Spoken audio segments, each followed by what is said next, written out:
A couple of years ago when I was in film class, The Mandalorian had just come out. A fresh, interesting take on the Star Wars IP about this cool Boba Fett looking guy running around the galaxy, meeting rivals, collecting bounties and finding new allies. I was talking about the episode with a friend, and suddenly my film teacher rocked up and said, "That show really ticks me off. The main guy is meant to be Boba Fett, but he's not. He's just some random guy. They just don't want to pay the guy who made Boba Fett royalties because they don't want to give us a Boba Fett show, which, you know, is what we want." Cut to present and that teacher is presumably jumping for joy because he got his Boba Fett show. Finally, after all these years. But subsequently that teacher is crying himself to sleep and peering dangerously over his balcony because, spoiler alert, like a panther. Yes? it sucks. Plus, I think he's got a kid now.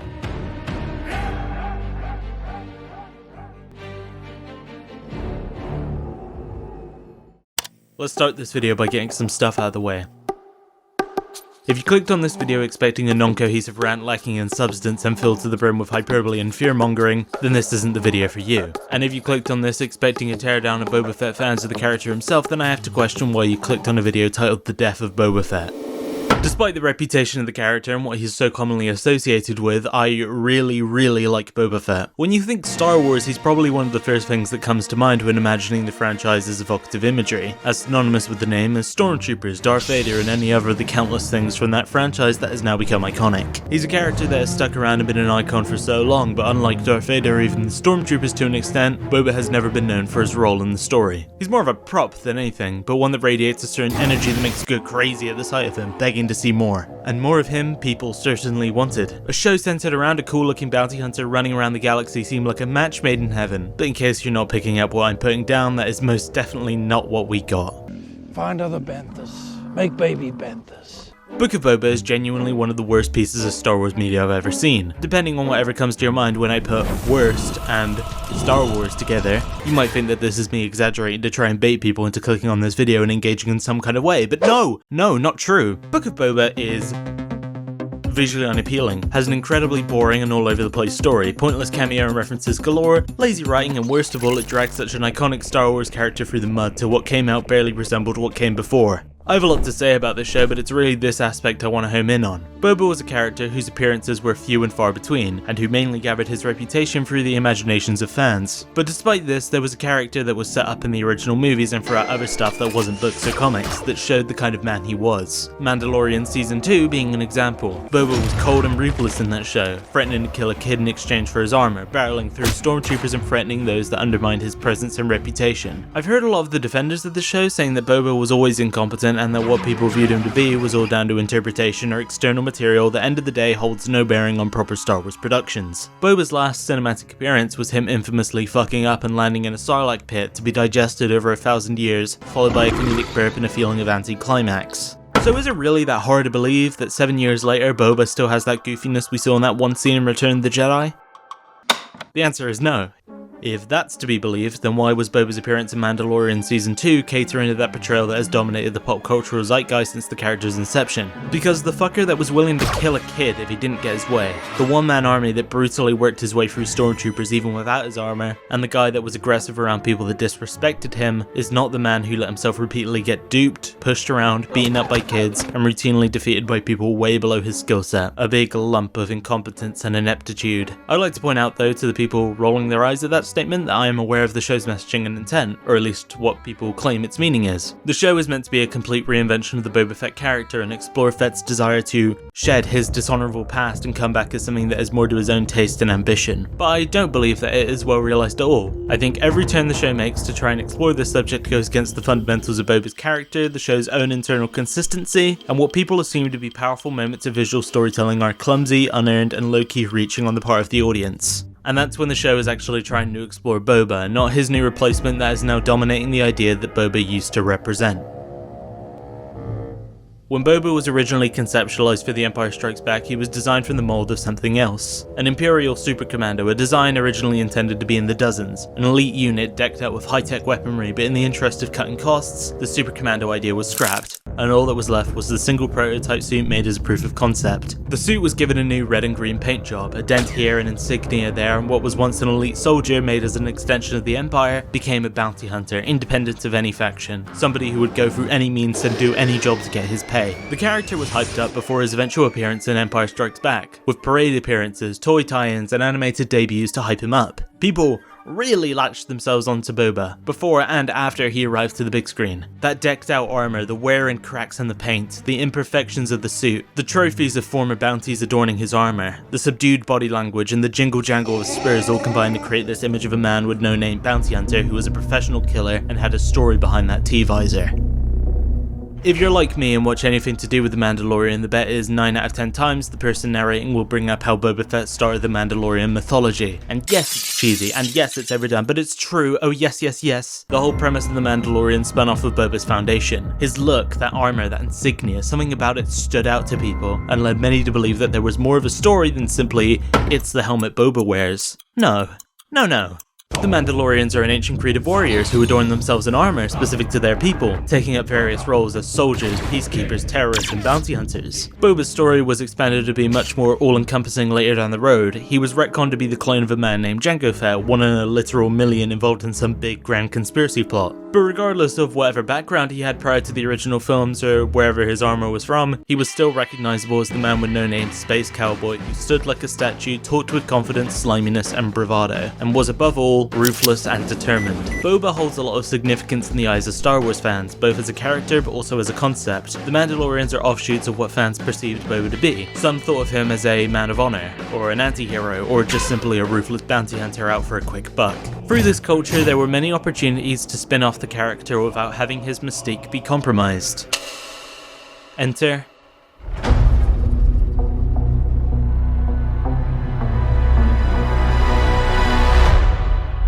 It's no secret that The Mandalorian borrowed a lot from Boba. For starters, his armor, but also his general character description. Mando is introduced as a man with no name, space samurai.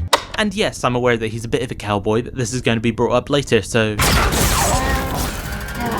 who establishes himself as a cold and ruthless hunter, who does what he can to fulfill the needs of a client, not asking questions, not compromising, and not pulling his punches. When creating The Mandalorian, Dave Filoni and Jon Favreau described the show as their big brother taking all the cool Star Wars toys away, leaving behind only the lamest Star Wars characters. But somehow they get left with a Boba Fett figure that they painted silver and let their imaginations run away with them. And when you put it like that, it's easy to see how Mando ended up who he is. As much of a dumb take as it was, my film teacher was in ways correct. Mando was a poor man's Boba Fett. IG-11 is the poor man's IG-88. Even the Empire is all scuffed up and worn down, like you just fished these action figures from a storm drain and now you're trying to find some way to justify it. Mando is Boba, but changed slightly. He's more honorable, less skilled. He doesn't so much fight for himself, but fight for his creed that had raised him since he was a child. He's definitely immoral in some ways though. Bringing in targets to meet an unknown fate at the hands of a random client with no context doesn't exactly scream noble. But he has a capacity to connect and a backstory that justifies him straying from that purpose. But I've pulled the Book of Boba and I've taken the focus away from this video's purpose to talk about something else. However, can I go back to what I was talking about before? Boom! Mando Season 2. If Season 1 was being left with the toys your older brother didn't want, then Season 2 is your older brother leaving for college and passing his old toys down to you. You get some more stormtroopers, newer and cooler looking Mandalorians, fan favorite Star Wars characters, you get an R2-D2, a Luke Skywalker, and of course, your brother's original Boba Fett toy. As I mentioned at the beginning, Boba's portrayal was pretty on point for how he should function. He was ruthless, he was threatening, he didn't hold back his punches, brutalizing stormtroopers and using all of his armor's functions to their highest utility. Fans have wanted to see fully realized in live action since his debut in The Empire Strikes Back. Bash, bang, woo, shit was so cool. But at the time, there was some cynicism surrounding him, mostly by me. For one, Boba having a face in Temuera Morrison, which, while logical, does contradict an aspect of his character. But again, we'll get to that. I wasn't crazy about the new black robes and paint job. He didn't really serve much of a purpose. He was more of a taxi than a cool space cowboy. But there are some really good moments in there. If I'm using any Boba Fett footage, chances are it's from Mando Season 2, as it's undeniably the place he was best represented in anything live action. That little tease at the end of Mando Season 2 made me interested in where they'd go with his character. He rocks up to Jabba's palace, kills everyone everyone in sight, silently walks up to Bib Fortuna, and while he's trying to explain himself, Boba kills him in cold blood mid-sentence, disrespectfully shoving the corpse off the throne and sits on it with his executioner by his side, all to set up...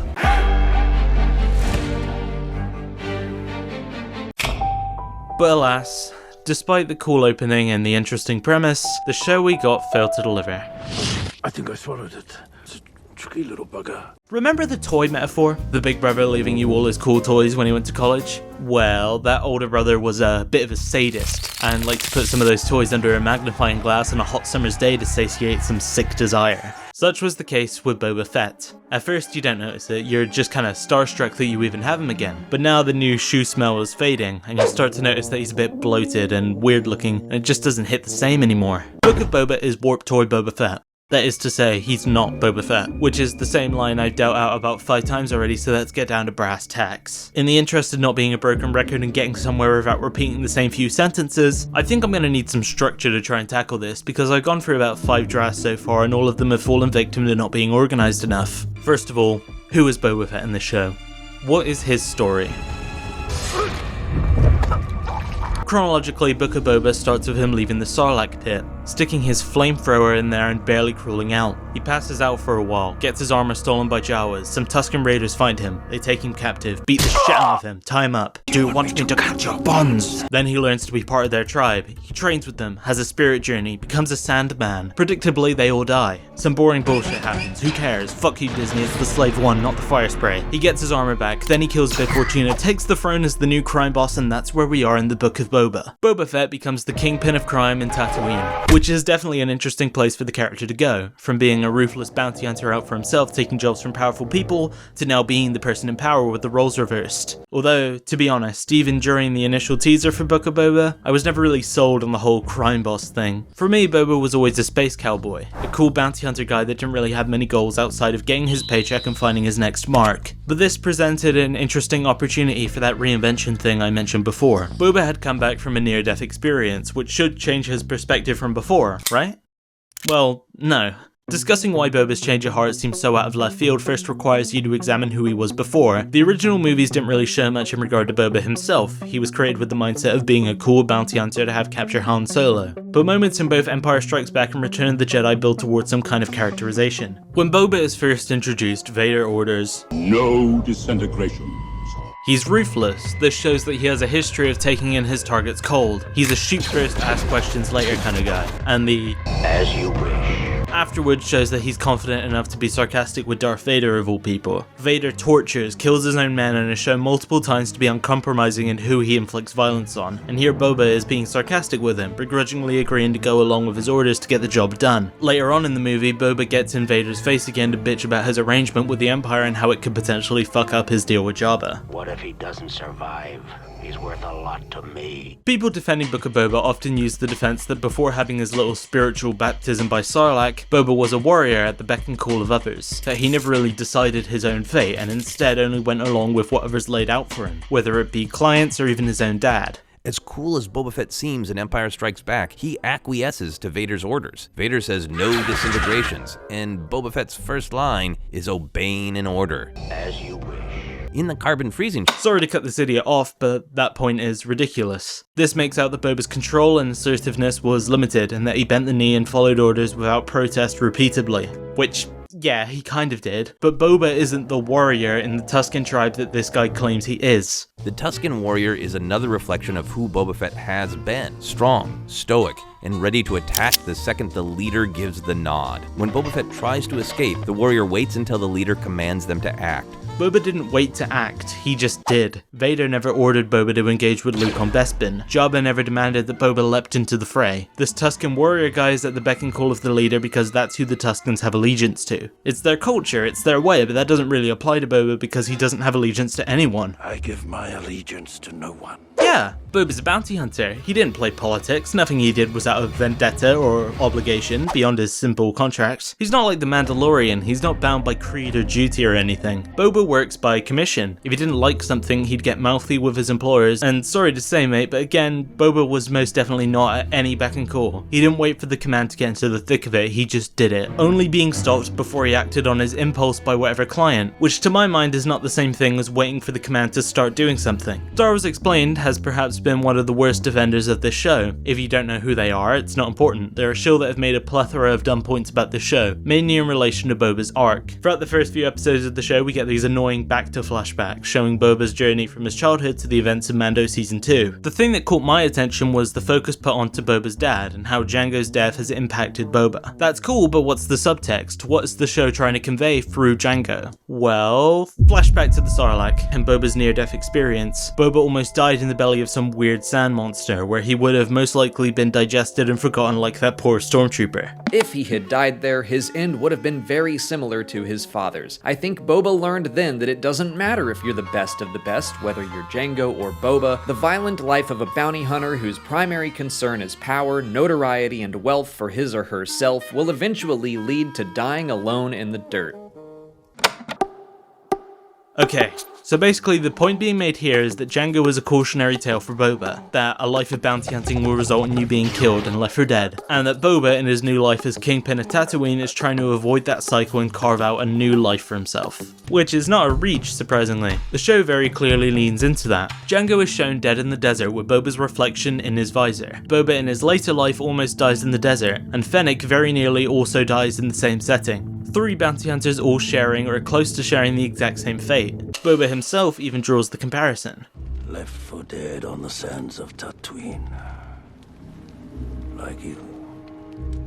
The issue here is the same issue as before. People vastly overestimate or underestimate his position as a bounty hunter, taking it to mean he was begrudgingly following the orders of people higher than him, which if you really want to stretch it, he kinda was. He takes up a job, does what the client says, brings them in and collects his reward. But for one, he wasn't doing this shit by force. He works by commission. If Boba didn't want to do something, he could just not do it. Boba isn't bound by honor or creed to be a hunter. It was his choice. Boba being left for dead is a ridiculous term used to try and describe his situation. Imagine you're some space gangster working for Jabba the Hutt. You're in some weird battle where people are getting smoked left and right. A literal Jedi starts cutting through people. Then you see some mercenary your boss hired leap into the fray, gets his jetpack busted and falls into the mouth of some sand creature, then the barge you're on blows up. Why would you ever go back for that guy? Why would you even assume he's alive in the first place? He fell in the mouth of some death creature. I'm gonna kill that bloated pig who double-crossed me. How is it in any way Bib Fortuna's fault? Or even Jabba for that matter? No one told you to jump into the fray. The only one to blame for putting you in the pit is yourself. In fact, let's tie into the point about Jango and Fennec and even Cad Bane at the end. The point Star Wars Explained and the show is trying to get across is that bounty hunting is a profession that all leads to the same end point. Jango was a bounty hunter and died in the desert with nothing to his name. Fennec the same and Cad Bane the same. It's all very heavy-handed. But the problem with all these guys and Boba is that they're all guilty of their own misfortunes. So for Jango Fett, you're in this big arena, right? There are experienced Jedi Masters running around, like 200 of them. You fly down the middle of the action, spend your time fighting some bull thing, get your jetpack busted, start shooting at a Jedi and get your head cut off. What was stopping him from just staying on that balcony? He wasn't paid or instructed to join that fight. How is his death in any way Count Dooku's fault? How does Boba Fett rationalize that all the misfortunes he and other bounty hunters face is the fault of their employers? They had the right to turn down jobs, they had no loyalty to anyone, and nobody forced them to do things that were above their pay grade. It just feels like the show is ignoring pivotal context that its whole subtext relies upon. Boba's reasoning for wanting to steer away himself and others from the life of a bounty hunter feels at best stupid and at worst hypocritical. The show just kinda pick and chooses what aspects of Boba's past they want to inform this new, way different Boba Fett. Jango being an example. Boba Fett being recontextualized to be a clone was a big turnoff for a lot of older Star Wars fans. Prior to the prequels, Boba had this whole story carved out for him through the expanded universe. Then Attack of the Clones came along and it was revealed that Boba was just a copy of another character, Jango Fett, in shiny chrome and blue armor with 2 pistols and a cool performance from Tim Morrison. Boba now had a face, a family, a definitive past past and arguably a much lessened mystique. Personally, as someone who grew up with Boba always being a clone, I always found this recontextualization made his character better. I knew why he did what he did, and having insight into his childhood shines a light on the kind of man he became. But at the same time, it makes stuff way more convoluted. Now Boba has to have this zigzag arc to become the ruthless hunter we see in the movies. One minute being very hesitant and not ready to adopt the life of a bounty hunter, prioritizing honor, to the next being the leader of his own crew and deliberately performing immoral and dishonorable acts. Book of Boba is no exception. The show seems pretty confused on how it wants this legacy to be presented. Whenever Jango is shown a reference, it's usually in a context that isn't particularly flattering. We've gone over how his death is meant to be a cautionary tale to Boba about how the life of bounty hunting can have you wind up, dead in the desert with no power to your name. But at numerous points, the show alludes to Boba harboring some kind of resentment or cynicism towards his father. One of the first flashbacks we see is a young Boba watching his dad take off in the Slave One, leaving him alone, much like how he was left on Geonosis. At a later point in the show, we see Boba on some spirit quest where he encounters a tree in the middle of the Dune Sea, symbolizing his family ties with Jango, his status as a bounty hunter, and everything else tying him down. The symbol of his past that Jango forced upon Boba that shaped him into the man he became. Jango definitely raised Boba to be a bounty hunter. I'm not denying that, but I do think the statement that Boba is breaking away from Jango is kind of ridiculous. I mean, did any of these guys watch Mando Season 2? Because this bold fuck brings up his dead dad countless times. Like my father before me. My father Jango. My father Jango Fett. This armor belonged to my father.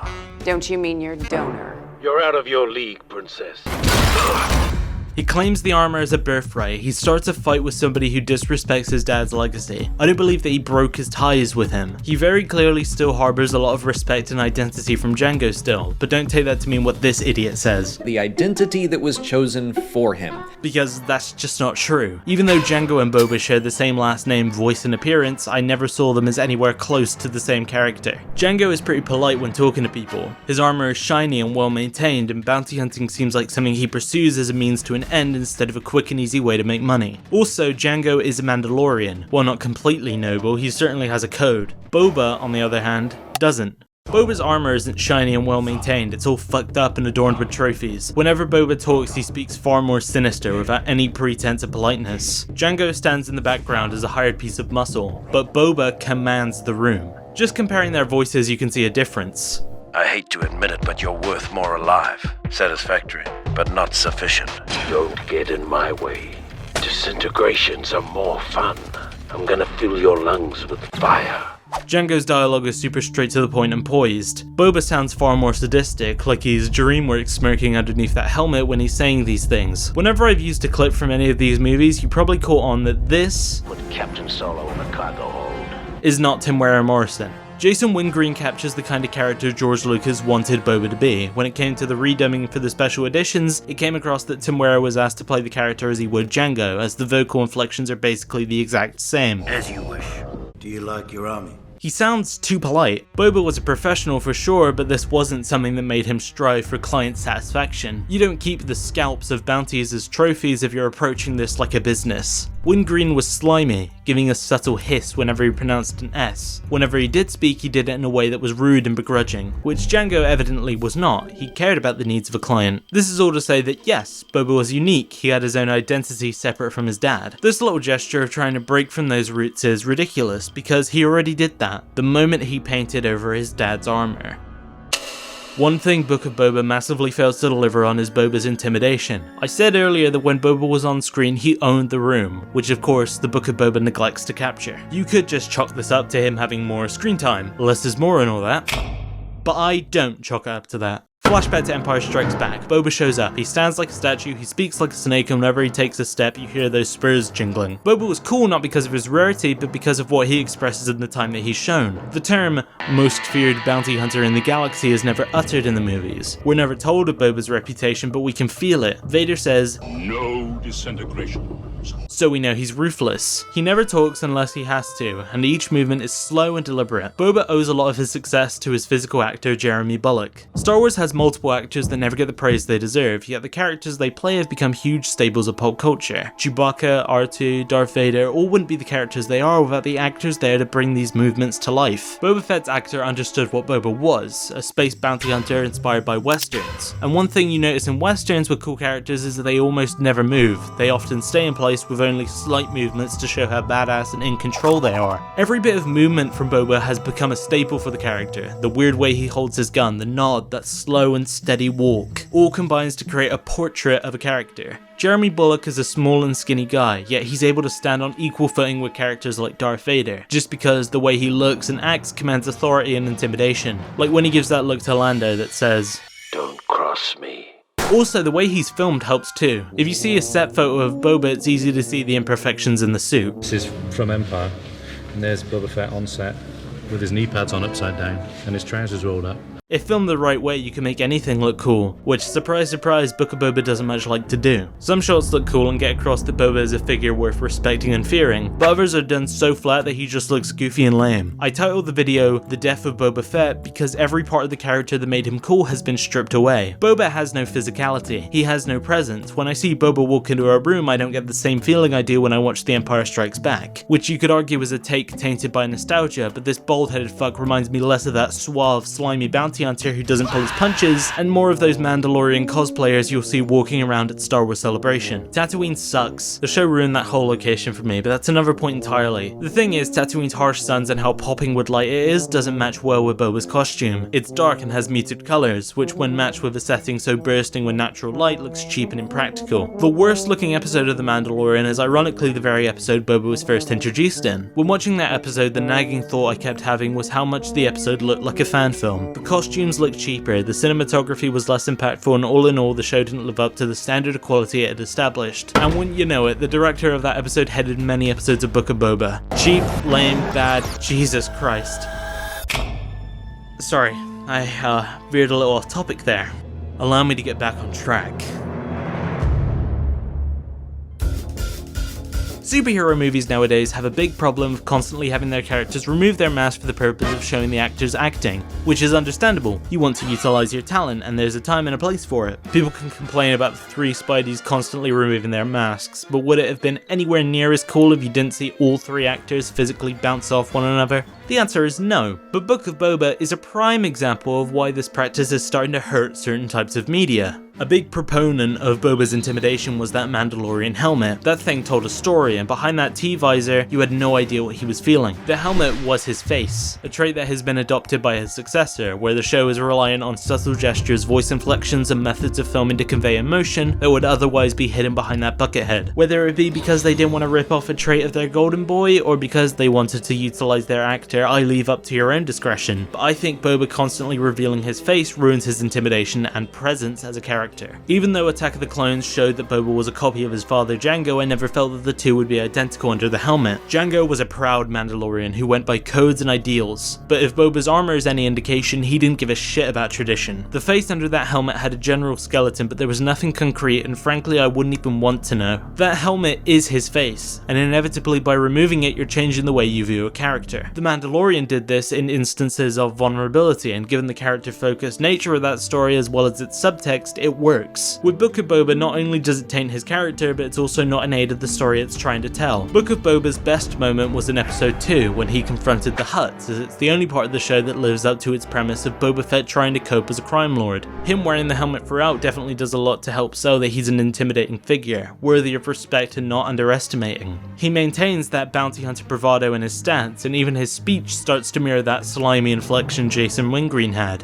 Your cousin Jabba is dead. His cowardly majordomo usurped his territory, and then I killed him. The scene's purpose is meant to illustrate Boba's change from the styles of his predecessors. He owns that confrontation by not showing his face and establishing his unwillingness to back down. Unfortunately, that doesn't last. Immediately afterwards, Boba removes his helmet and that brief moment of respect flickered away. When you can't see Boba's face, you can't read how he's feeling. He feels less like a man and more of a symbol. Would Boba in Empire Strikes Back be anywhere near as intimidating if he had his helmet off to show a pissed off bald Tamara Morrison? The answer is no. The helmet says so much with so little, and look, I get it. Boba wants to rule with respect and not fear. It's stupid, but I get it. Boba doesn't want to rely on intimidation and threats to get what he wants, as he values respect and admiration above making those below him afraid, like those stupid Tusken guys. I understand you, Star Wars explained. Boba wants his tribe. Once again, however, Boba isn't the head of a small group of tribals in the middle of a desert. He's the head of a major crime syndicate, and that world does not exactly mix with an altruistic and noble leader. Boba does not lead with the respect of his peers. He leads by being pushed around, buying off competition and just general incompetence. The first episode shows Boba facing a failed assassination attempt. He gets his ass kicked and humiliated. He finds out the organizer of the attack came from a powerful political figure, who outwardly disrespects Boba's authority. And at numerous points, Boba lets him off with second chance after second chance, never putting his foot down and asserting dominance. So predictably, it comes back to bite him in the ass. Boba goes at war with a rival crime syndicate selling drugs in his territory. Instead of trying to start a compromise with the group and incorporating them into his own business, Boba decides it's instead the wiser choice to wage a completely unjust war on them. He assembles the crime families under him, who all outwardly disrespect his authority as well. When given a moment of intimidation where the families start to acknowledge his authority, it's immediately deflated by Boba himself, who then makes the offer of bending the knee and asking the families under him to not interfere in his war with the Pikes, despite it directly going against their own self-interest. And wouldn't you know it, it comes back to bite him. Boba offers nothing as a crime lord of Tatooine. I know that Tatooine got kind of a glow up in this series, but in everything else, the planet has never been anything more than a rock, thriving with slavery, crime, and creatures, locals, and tribals that are a constant threat. One minute you're farming, the next you're being brutalized and killed by some savage tribe. Tatooine's only allure was being a hub for crime syndicates and their businesses. Boba taking away that industry and the people that run it,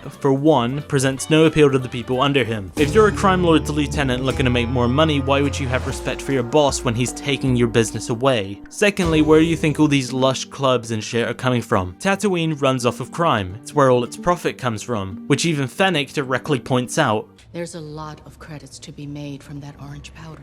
Spice is killing our people. Yeah, hurting the people. A couple of guys transporting shit in the desert sure is hurting the people, but riding a big fuck-off rancor that's destroying homes all to fight a non-threat isn't hurting the people. Letting this powerful gang of armed criminals with the intention of war into a city with indestructible death robots is way better than a couple of people becoming addicts. Nobody should be bowing to this fucker. He hasn't done anything to be worthy of respect. Boba preaches the value of loyalty, but aside from Fennec, nobody has loyalty to him, and those that do suffer for it. That Rodian guy had loyalty to the Tuskens and he got killed by a sand monster and nobody cared. Those pig guards were forced into loyalty by Boba under threat of death, and they were the only ones to be killed in that final battle. Those stupid cyberpunk guys didn't fight for Boba out of respect or loyalty. They were paid. This philosophy of turning the other cheek and paying off opposition just makes him look weak and unable to fight his own battles. Fennec constantly gives Boba great advice that would have resolved most of the conflicts he ends up facing, but he instead ignores it and gets himself into more and more trouble. I said this at the beginning, but I cannot stress enough how this is not the same character as before. He's constantly belittled, beaten, and humiliated. The Boba Fett who killed somebody in cold blood, taking his throne and disrespectfully shoving his corpse off of it, is not the same Boba as the one who's too scared to kill anyone who threatens his power until it's too late. Boba never waited for an order to engage. He just did. He never cared about or played politics, he just did whatever was in his own self-interest. In the very same show this is a direct spin-off for, Fett was brutalizing threats and threatening those that undermined his authority and reputation. People say that Star Wars fans created this perception of Fett being an unstoppable force of nature, but The Mandalorian established that that character was very much who he was. But now his traits are being undermined, suppressed, or pushed out to make way for the character that took his place.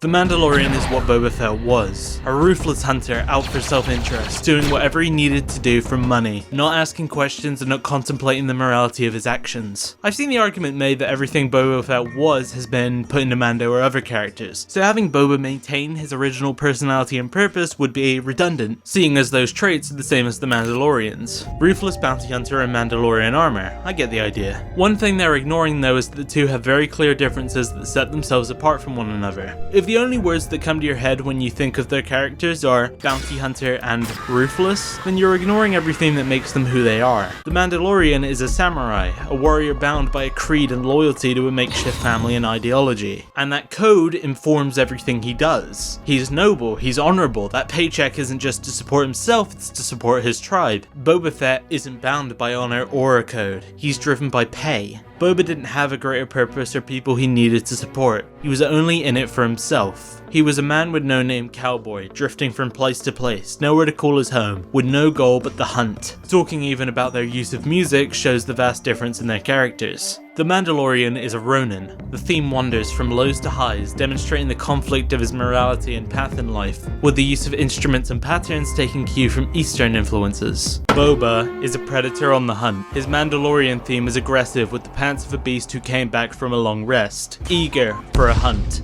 with focus placed on each of the instruments, giving each movement such emphasis and power. I'm not a music guy at all, and I wouldn't be able to decipher any of the hieroglyphics on a music sheet, but even I can tell and notice the difference between Mando's very tame and honourable theme compared against Boba's, consisting of animal noises and powerful instruments. The two have very different ideals and methods, and Book of Boba not capitalising what makes him unique makes for such a boring main character. I'll take the space cowboy who walks into bars with a poncho and makes the room go quiet with every step of his spurs, than some baldy who constantly bends the knee and can't even intimidate an unimposing mare. I understand the need to change up his character. If you almost die in a giant sandpit, it tends to change your perspective, but it's unrealistic that this baptism by Sarlacc makes his character do a complete 180. The Boba Fett I knew would have been lashing at his restraints like a wild animal, left that Rhodium for dead, and wouldn't have been so easily strung along and beaten by a couple of Tuskens. Making him a nice guy does nothing to differentiate him from Mando. Let's say in Mandalorian Season 2, Boba is introduced much earlier on and becomes a co-lead to Mando. One left bounty hunting behind in the pursuit of something more noble, whereas the other is clinging onto his father's armor, still unable to hang on to a code or principles. One guy shoots and kills, the other guy beats stormtroopers to death and makes each fight a hunt, with the two clashing heads on their codes and ideologies, showing the divide between the old and the new, with Boba being a dark reflection of what Din Djarin could become, leading to a show where you get to see Fett act completely counter to his newer, shinier counterpart. But no. Instead, we get this boring-ass Boba Fett in this one shitty location that looks like shit and adds some of the most laughable and tone-deaf additions to Star Wars in the last few years. That was so boring that the best episodes didn't involve him at all and were instead parts of his successor's show, which were some of the best episodes of The Mandalorian. But imagine you were watching The Punisher and midway through the season you get 2 episodes of Daredevil in a church trying to recover from the events of The Defenders to set up his own 3rd season. I understand, you have your new Boba Fett already, but want to capture the market of people like my old film teacher by bringing back this nostalgic character. And you also want to market what is essentially a new character to a new generation of Star Wars fans. But Boba Fett is a villain. He's a bounty hunter, he's a scoundrel, and surprisingly that's what fans young and old like about him. But even with that, what sucks most about this show is that its premise could work. I could see a show about Boba Fett's redemption being good. Maybe make him the sheriff of a town or something so his motivations are congruent and he can still be who he was to some extent with this redemption arc. It's an old and tired line, but Star Wars is testing my faith. It's not what it once was, and now every breath of fresh air is being spun off and corporatized to try and generate more interest in this franchise. All being linked in this new chain of MCU Star Wars shows, and Book of Boba is unfortunately the first victim of this strategy. Star Wars is the amalgamation of various types of stories, but now it's cannibalizing itself in this big Ouroboros to try and maintain relevance. I want better for this character, and hopefully I've laid out adequately enough how this show failed and butchered its title character. And now here comes the ending. This video took way longer than it had any right to. It went through a lot of rewrites, and I got a lot of anxiety about trying to meet the expectations of you all. My Smiling Friends video did way better than I ever expected it to, and I got a massive dopamine rush from all the praise I was getting from it, and I didn't feel good at pumping something out that I wouldn't feel satisfied with. So I thought I'd make this whole 40-minute video dedicated to a show I really don't like and a character I do like. In the future though, I want to try and strive for shorter form content in between longer content like this. I enjoyed making this video, but it's not feasible to have like such a gigantic break in between videos for something that people might not be interested in. Last video was on internet animation and this one's on Star Wars. I don't expect there to be a great translation of views. But for whoever watched the Smiling Friends video and has come to this video and go, hey, I fuck with this, good job guy, thank you very much. Go to my Twitter, go to my Discord. I'm not very active on both, but if we keep going and going and going, then maybe there will be more. I don't really know what I'm talking about. I don't have a script right now. I'm just kind of saying whatever words are coming to my head. I had another outro originally. That one was just me kind of rambling and saying stuff about, oh, this video took a long time. But yeah, fuck that spiel. I am really bad at ending videos. So thank you for staying with me. I don't know how to end. I am really bad at endings. So, as a little conclusion, more videos, shorter, but also some long, and thank you very much for watching. I really appreciate it. Alright, see ya.